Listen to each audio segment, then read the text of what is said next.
right, the third item passive building focuses on is again the weak link in our building shell, which are windows and doors. So in passive building, we tend to select and specify high performance windows and doors. And so what makes them high performance?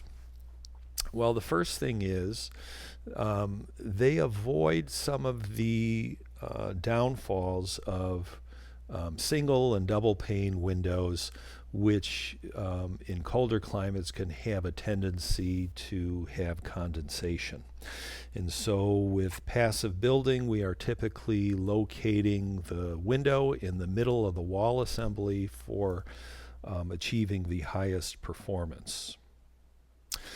Now, you can't just say your window is high performing in the passive house community. It has to be proven.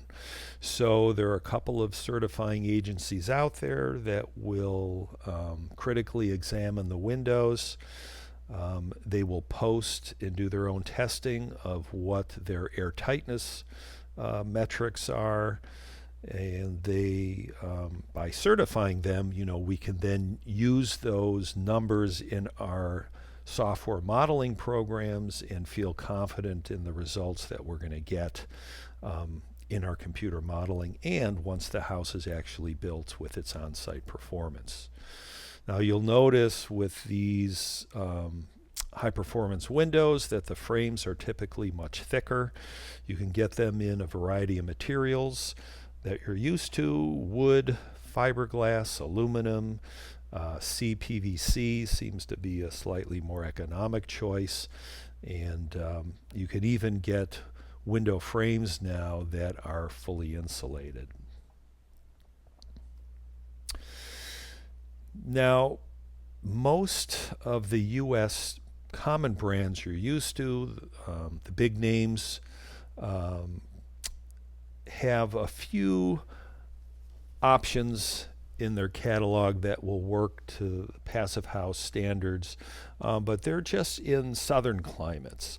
When we start getting into climate zones of 5 and up, you really are going to need triple pane insulated windows to meet the passive house criteria.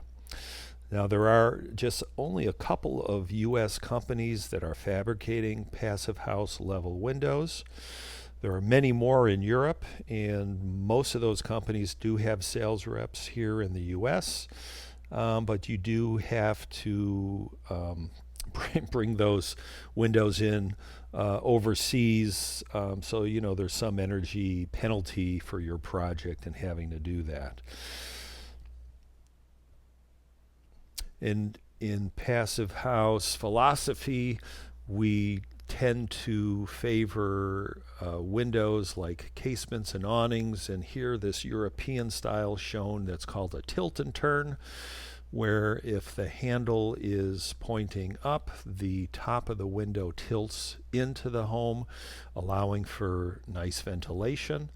And then if you turn the lever to the side, the window opens like a door, like a casement window to the inside. We try and avoid sliding patio doors, double hung windows. Anything that slides just cannot function as airtightly as these others. And the other nice thing about these tilt and turns is that they have multiple locking points. So when you